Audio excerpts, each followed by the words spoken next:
Assalamualaikum warahmatullahi wabarakatuh. Masih tetap bersama channel Kak Dian Gokil. Ya guys, di sini saya akan membahas tentang sebelumnya minta maaf ya guys, ini karena di depan rumah di gazebo, jadi banyak sepeda motor, mobil pada wirawiri. Jadi kalau ada gangguan suara sepeda motor itu, mohon maaf sebelumnya. Jadi untuk hari ini saya akan membahas apa sih tujuan atau fungsi dari pencak silat di era modern ya. Beda lagi kan, pencak silat itu sebenarnya kan sejarahnya ada seni budaya Indonesia di era dari zaman dahulu kala, udah nenek moyang kita.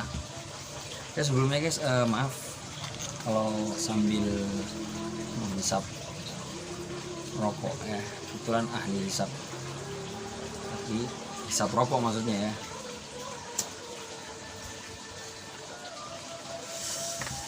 Ya sebelumnya juga mohon maaf,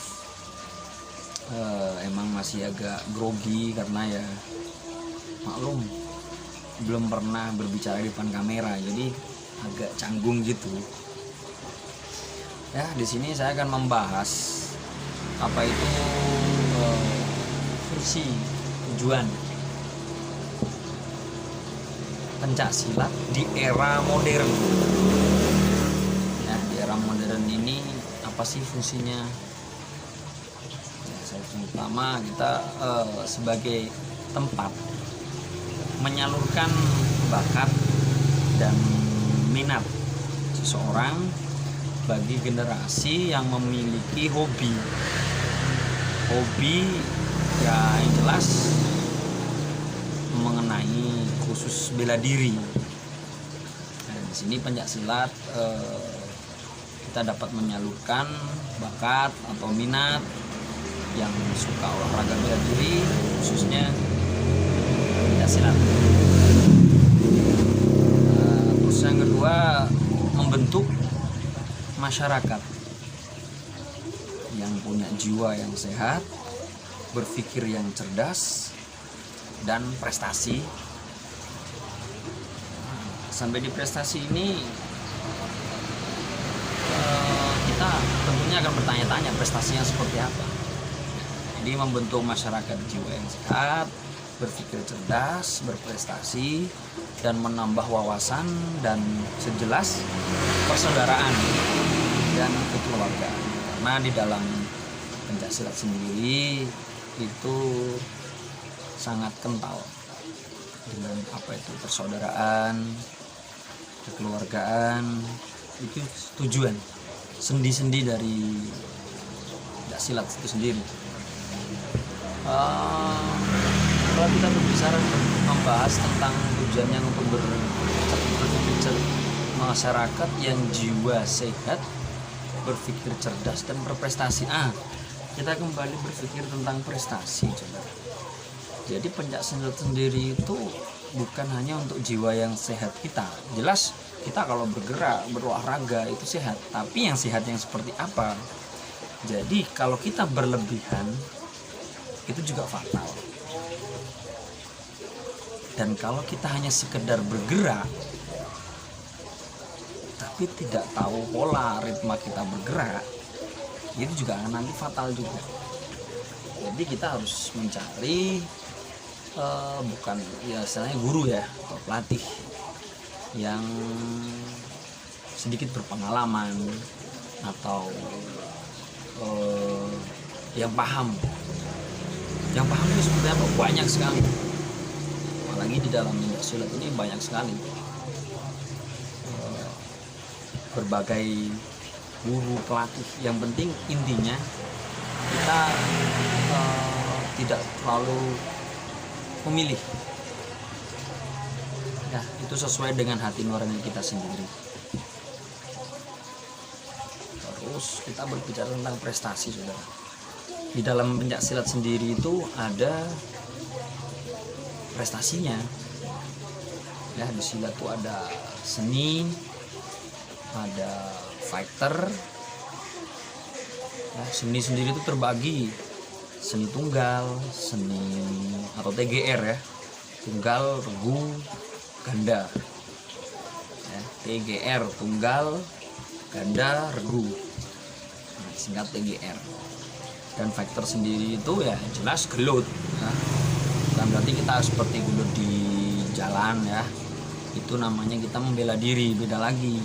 Tapi kalau prestasi yang ada di gelanggang itu kita berprestasi.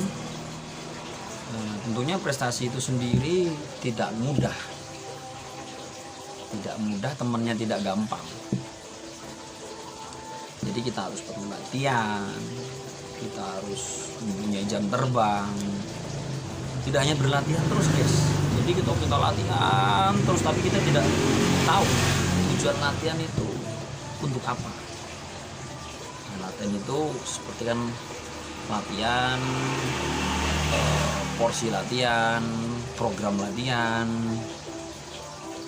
Terus kita harus tahu gimana sih kisi-kisinya untuk menjadi atlet yang berprestasi. Ya kita tentunya bertanya-tanya dengan orang-orang yang pernah berprestasi. Karena apa? Kalau kita pengen tahu sesuatu, kita harus bertanya pada orang yang sudah melaksanakan. Pengalaman itu adalah guru yang terbaik. Ya, kalau orang yang pernah punya pengalaman, tentunya pasti dia bisa bercerita. Ya, beratnya untuk berprestasi. Nah, karena prestasi itu dibilang gampang ya, gampang. Dibilang susah ya, sangat susah. Ya, intinya pantang menyerah dan terus berlatih. Dan yang utama kalau saya pribadi itu adalah adab, tingkah laku. Jadi kita ramah, kita berlatih pun satu adab kita harus dirubah. Awal tata hati kita. Ini sekarang berpikir aja, kalau kita adab kita bagus, baik sama orang, orang akan seperti tentunya akan baik sama kita. Kalau kita semangat, kita latihan terus adab kita baik, kira-kira pelatih kita seperti apa? Pelatih kita akan berpikir, wah anak ini baik, akhlaknya baik. Wah, pasti ada salah satu pelatih. Bukan pelatih itu membeda-bedakan, bukan. Nah, sekarang berpikir secara manusiawi lah. Kalau kita punya adab yang baik, orang akan membalas kebaikan kita. Kalau buruk, ya gimana lagi? Ya, tapi saya yakin pelatih atau guru itu semuanya punya kebijaksanaan masing-masing. Ya, berbicara prestasi sendiri, kita kalau mau berprestasi selain latihan, kita harus punya program atau mindset. Nah, contoh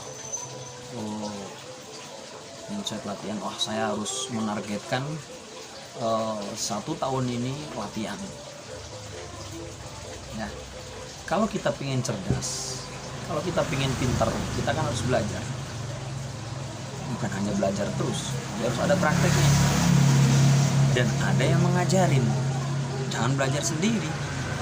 Banyak kejadian bela diri belajar tanpa guru. Itu susah. Ya, kita harus ada yang mengarahkan. Jadi biar terarah. Dan prestasi itu sendiri banyak macam, tergantung dari diri kita sendiri. Itu tentang jadi Pencaksilat sendiri itu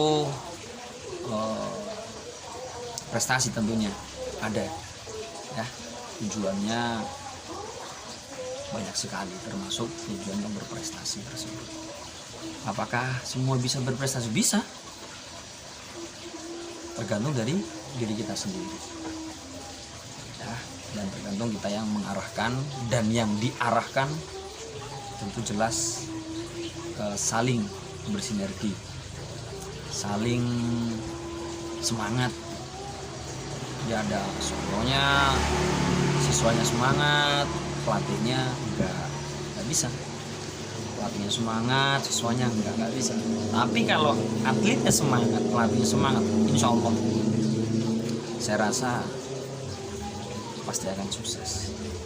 Nah, itu tadi tujuan yang kedua dalam membentuk masyarakat jiwa yang sehat, berpikir yang cerdas, berprestasi dan menambah wawasan dan persaudaraan dan kekeluargaan. Tentunya kita akan bertambah saudara, bertambah keluarga. Nah, selain keluarga kita yang ada di rumah.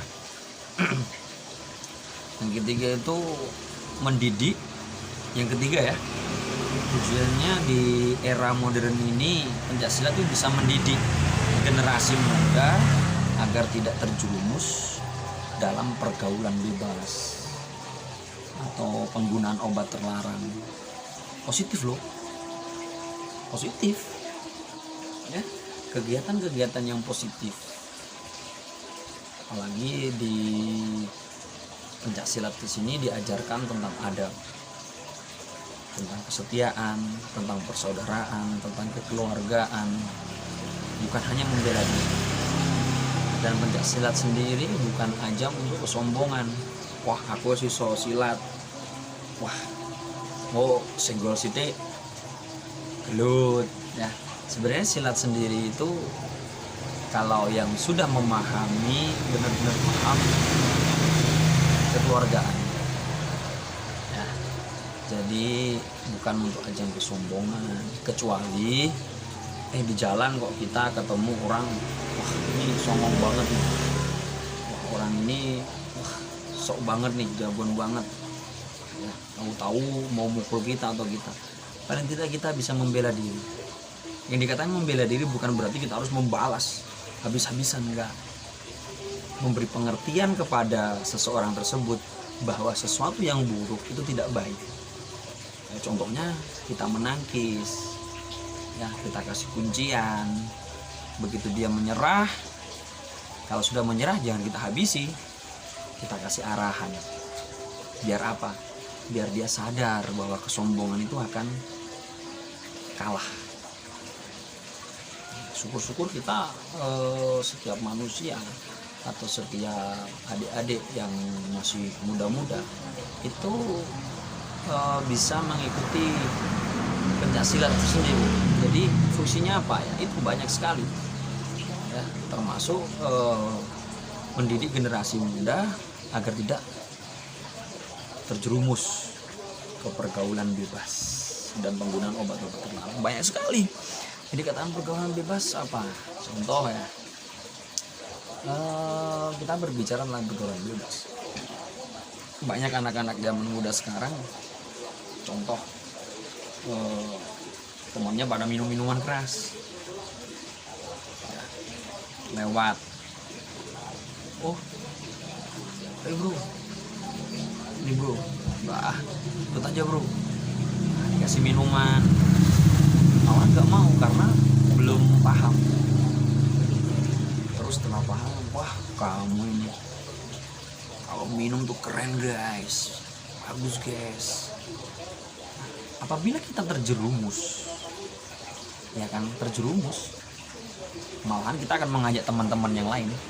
Namun kalau kita mengikuti hal yang positif, mengikuti contoh kita membahas tentang Pencaksilat, mengikuti Pencaksilat, kita tentunya akan berpikir ya, gunanya apa. Kalau kita udah latihan bela diri Pencaksilat ini, kita akan sibuk dengan latihan, terus kita akan dikasih tahu tentang itu hal-hal yang buruk atau sesuatu yang tidak harus kita lakukan ya, karena pendekar sendiri itu harus punya sikap kesatria yang setia pada undang-undang dan Pancasila, yang setia pada guru dan orang tua, yang harus mempunyai jiwa perkasa, yang punya rendah hati dan tidak takabur, dan selalu menjunjung tinggi sahabat keluarga, yang diajarkan ke perguruan, yang menjunjung perguruan dan bangsa Indonesia ya. Dan seorang pesilat itu harus setia, harus selalu menepati janji. Itu satria yang diajarkan semua perguruan dimanapun, harus bersifat setia, menepati janji, tentunya selalu membela bangsa dan kesatuan. Ya mungkin ini saking sedikitnya saya punya ilmu, mungkin yang saya tahu mungkin itu saja sudah sekarang. Sebenarnya saya mau berbicara tentang apa tuh bingung, karena tidak punya bahan. Ya kalau mungkin bagi yang mampir ke channel saya bisa membantu subscribe, like, atau yang jelas kalau ada pertanyaan bisa di kolom komentar ya. Mau tanya-tanya tentang apa aja, selagi saya bisa akan saya jawab. Namun kalau sekiranya saya tidak bisa menjawab, mungkin saya akan bertanya kepada senior-senior saya ya, atau dari perguruan-perguruan lain saya mau bertanya, karena saya rasa itu saya masih sedikit sekali ilmu tentang pencaksilat. Tapi selagi saya bisa, sekali saya tahu, ya saya sampaikan apa yang saya tahu.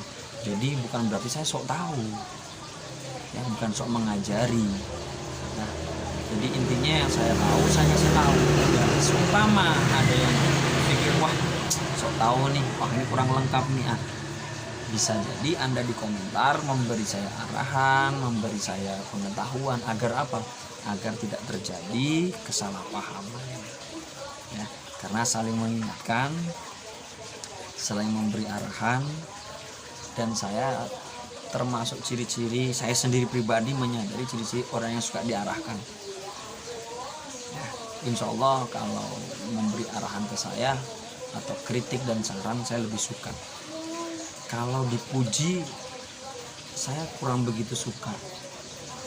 Karena apa? Saya belum patut untuk dipuji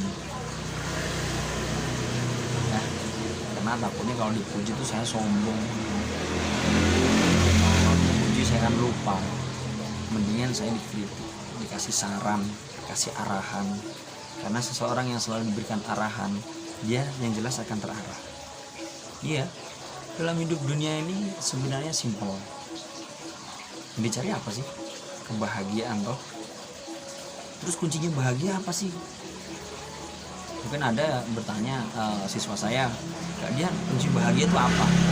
Kalau bagi saya kunci bahagia itu sangat simpel, senyum. Mana ada coba orang yang senyum tuh nggak bahagia? Pasti kalau orang senyum tuh bahagia guys. Nah, jadi jangan kau tunggu datang yang bahagia untuk tersenyum, namun tersenyumlah agar bahagia itu selalu datang padamu. Oke guys, bisa kita lanjut besok di tetap di channel saya. Ingin bertanya langsung di kolom komentar, dan jangan lupa untuk yang suka untuk subscribe, like, dan share. Oke, terima kasih. Wassalamualaikum warahmatullahi wabarakatuh.